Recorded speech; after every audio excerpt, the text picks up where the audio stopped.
আসসালামু আলাইকুম রহমতুল্লাহ।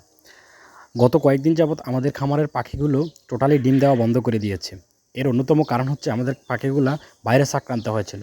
ভাইরাসে আক্রান্ত হওয়ার পরবর্তী সময়ে আমরা পাখিগুলোকে বাঁচানোর জন্য আমরা এটাকে অ্যান্টিবায়োটিক দিয়েছিলাম। অ্যান্টিবায়োটিক দেওয়াতে আমাদের খামারের প্রত্যেকটা পাখি, ডিম পাড়া পাখিগুলো সবগুলো পাখি একসাথে ডিম পাড়া বন্ধ করে দিয়েছে। যেটা আমাদের একটা হতাশার কারণও ছিল। আমরা এ নিয়ে খুবই চিন্তিত এবং হতাশাগ্রস্ত হয়ে পড়েছি।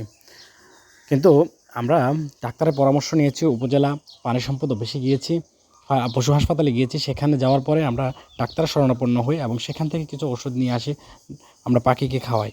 তাতে আসলে এমন কোনো কাজ হয় নাই যে ওষুধ খাওয়ানোর পরবর্তী সময়ে যে আমরা ডিম পেয়েছি তা না। কিন্তু আমরা ওষুধ খাওয়ানোর পরেও আরও ৫ থেকে ৬ দিন পরে আমরা ডিম পেয়েছি। আমরা ওষুধ খাওয়ানো বন্ধ করে দিয়ে এবং আমরা স্বাভাবিক প্রক্রিয়া যেভাবে পাখিকে লালন পালন করি ওইভাবে আমরা করার চেষ্টা করেছিলাম। আলহামদুলিল্লাহ আমাদের পাখিগুলো প্রথম দিন সামান্য কিছু ডিম দিলেও পরবর্তী সময় ইনশাল্লাহ ৮০% ডিমে উন্নতি হয়েছে আলহামদুলিল্লাহ। তো আমাদের খামারের মধ্যে আপনারা দেখতে পাচ্ছেন যে এখন আমাদের নতুন আরেকটা খাঁচা নিয়ে এসেছি। এই খাঁচার মধ্যে আমরা আবার কিছু পাখি রেখেছি। আলহামদুলিল্লাহ এই পাখিগুলো আমাদের আগের কোয়েল পাখির ডিম দিয়ে ফোটানো হয়েছিল এই বাচ্চাগুলোকে। আলহামদুলিল্লাহ এগুলো দেখতে দেখতে আজকে ২৫ দিনে রূপান্তরিত হয়েছে।